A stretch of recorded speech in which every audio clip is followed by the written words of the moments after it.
Once upon a time there was a beautiful unicorn named Sparkles. She had a shiny white coat, a colorful flowing magical mane, and a long golden horn on her forehead. Sparkles lived in a beautiful, enchanted forest surrounded by tall trees, lush green grass, and a winding crystal-clear river.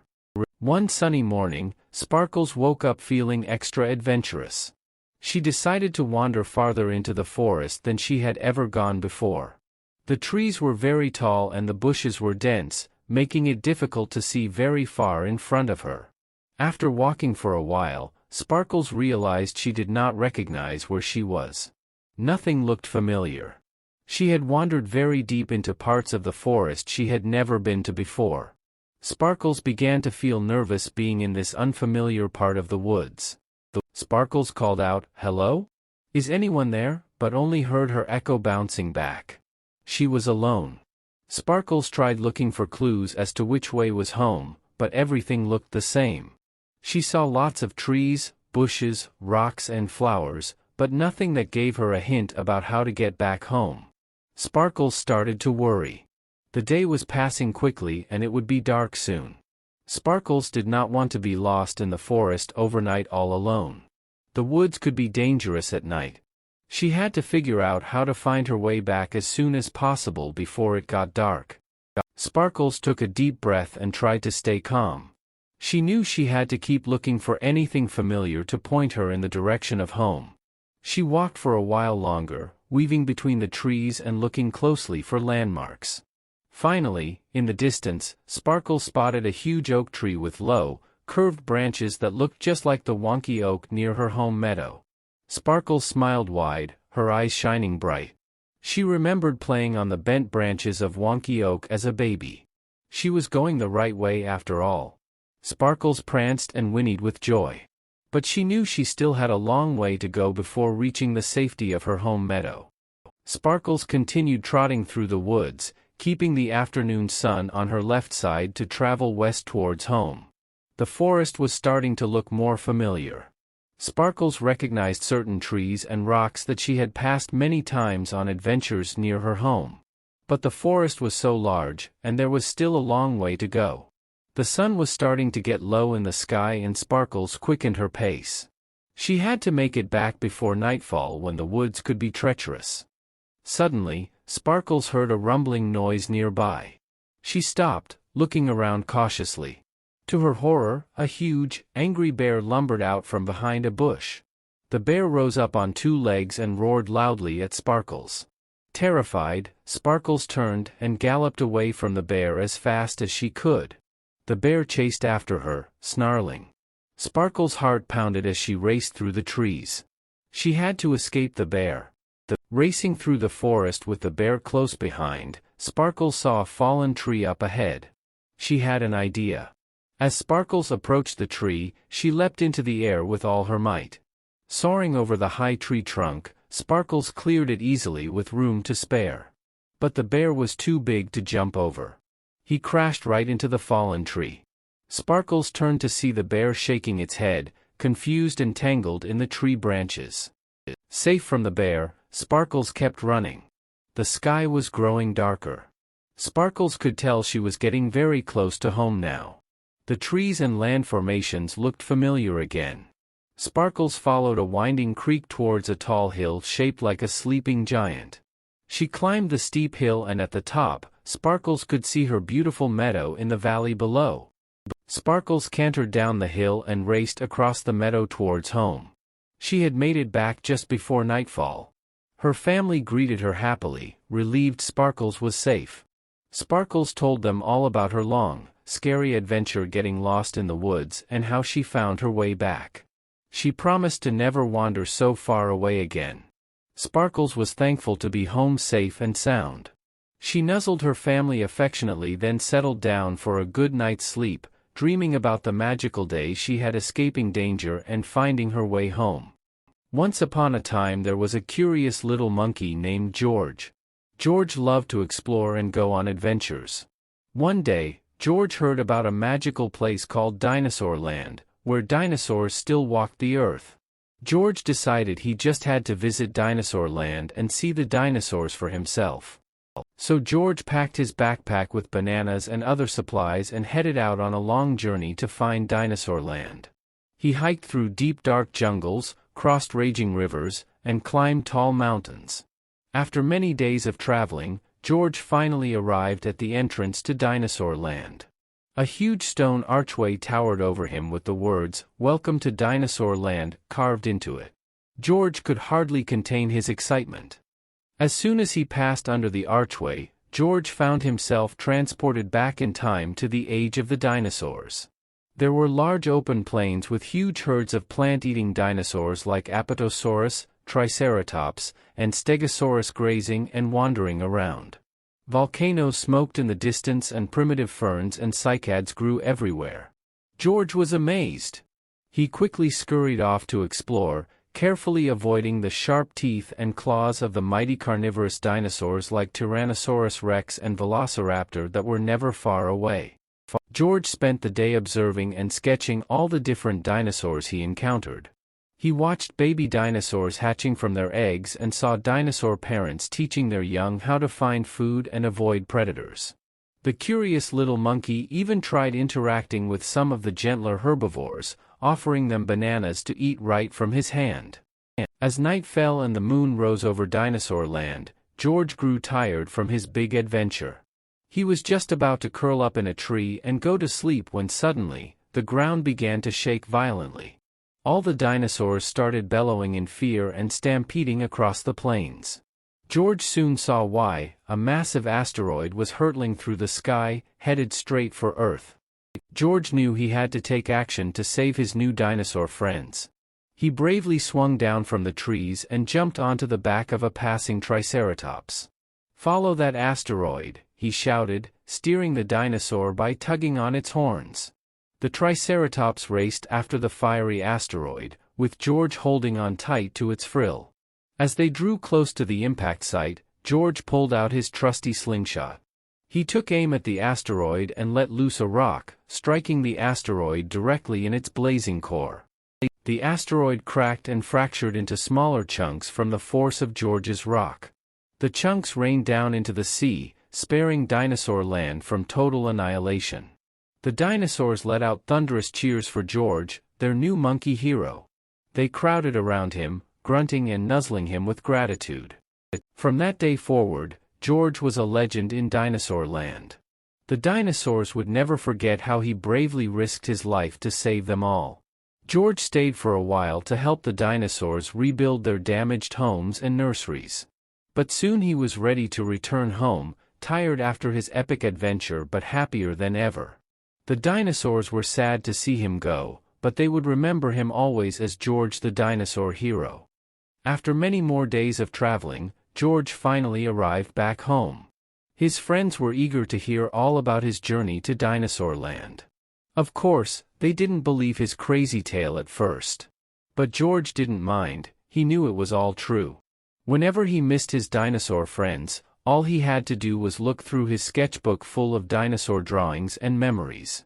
Those memories would stay with George for the rest of his life, and remind him that you're never too small to do big things if you have a brave heart and a sense of adventure.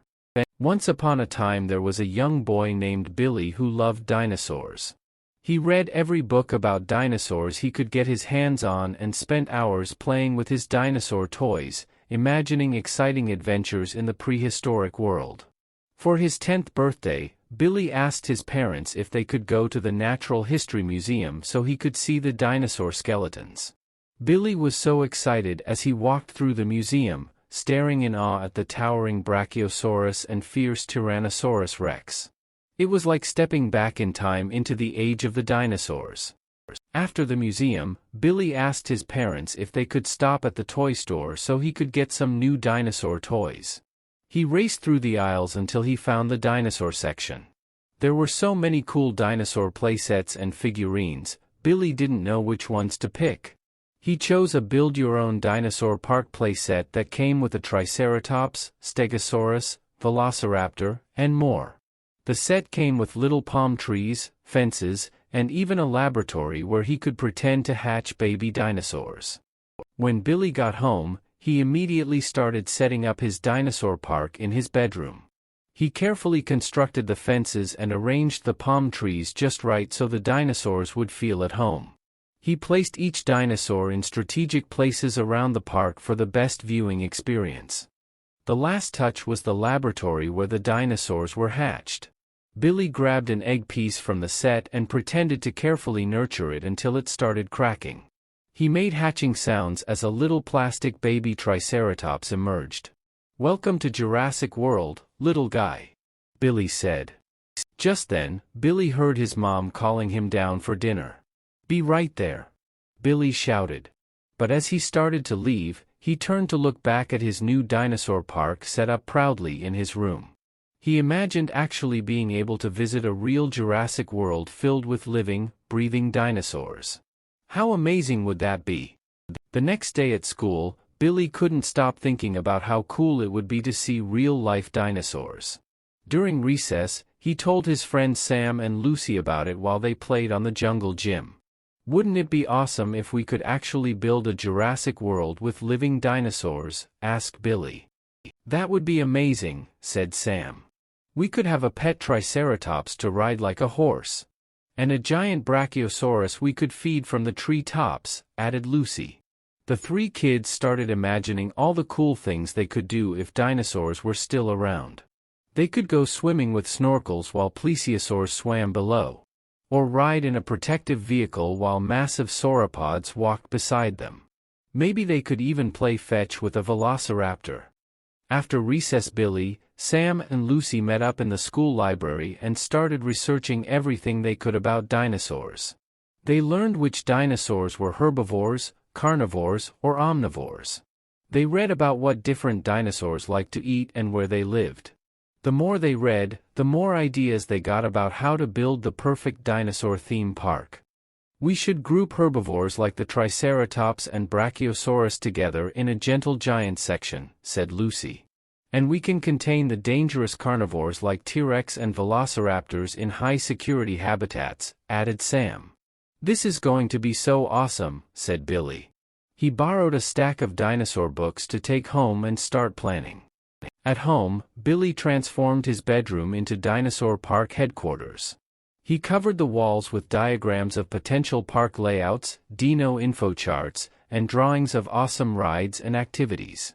His toy dinosaurs served as models as he mapped out specific paddocks and habitats. Billy brought Sam and Lucy over after school so they could work together on their dream park. "We should definitely have a river ride where you get to see the dinosaurs up close from the water," said Sam. "And a petting zoo area with baby dinos you can feed and touch," added Lucy. "Don't forget dinosaur rides for kids," said Billy. "Like a triceratops train that goes around the whole park." The kids worked tirelessly, designing the most spectacular Jurassic World imaginable with everything a dino lover could want. If only there was a way to actually make it real. Then one day after weeks of planning, Lucy came over excited about a new invention she had heard about on the news. "Have you guys heard of CRISPR gene editing technology? It can be used to bring back extinct species by copying and inserting ancient DNA," she said. Billy and Sam's jaws dropped. Could this futuristic technology be the key to actually making their Jurassic World a reality? The kids dove into learning everything they could about CRISPR gene editing and cloning technology. They learned how scientists could take DNA from dinosaur fossils to recreate living dinosaurs in a lab. The technology was expensive, but starting a crowdfunding campaign could generate enough money to make it possible. The kids created a crowdfunding page called "Crowdfund Our Dinosaur Dream." They added pictures and videos explaining their goal to fund a real-life Jurassic World that kids could visit and learn from. Within days, donations started rolling in from fellow dinosaur lovers. Before they knew it, the campaign had raised over $10 million, enough to lease land and facilities and hire leading scientists to start bringing dinosaurs back from extinction using cutting-edge technology. Sam, Lucy, and Billy were going to see their dreams come true. The kids bought an old zoo property that would be perfect for housing their Jurassic World. Teams of scientists immediately got to work on engineering new dinosaurs in high-tech labs on the grounds. Within a few months, they had successfully created baby Triceratops, Stegosaurus, Brachiosaurus, and even a T-Rex. Sam, Lucy and Billy were at the zoo every day helping build paddocks and habitats for each dinosaur species. The grounds were filled with construction equipment, veterinarians caring for infant dinosaurs, horticulturists landscaping with prehistoric plants, and workers creating park rides and exhibits. It was a busy place. Finally, after months of non-stop preparation, it was opening day. Kids from all over arrived excitedly at Jurassic World and couldn't believe their eyes. Real live dinosaurs of all kinds wandered through spacious, natural habitats. Friendly herbivores like Triceratops and Stegosaurus delighted visitors young and old. And the carnivores like T-Rex were safely kept in reinforced viewing areas for thrilling up-close encounters. And infants of many species played together in the petting zoo, nuzzling kids with their cute snouts. Sam, Lucy and Billy proudly led the first tours, sharing cool facts about each dinosaur species. They rode along in the Triceratops train, viewing grazing sauropods from aboard the riverboat ride, and observing velociraptors speeding through jungle habitats. At the end of the day, exhausted but happy kids left Jurassic World clutching stuffed dinosaurs and paddle balls, already begging their parents to come back soon. From his office window, Billy watched the last family leave, then turned to marvel at their real-life dinosaur paradise. Dreams really can come true.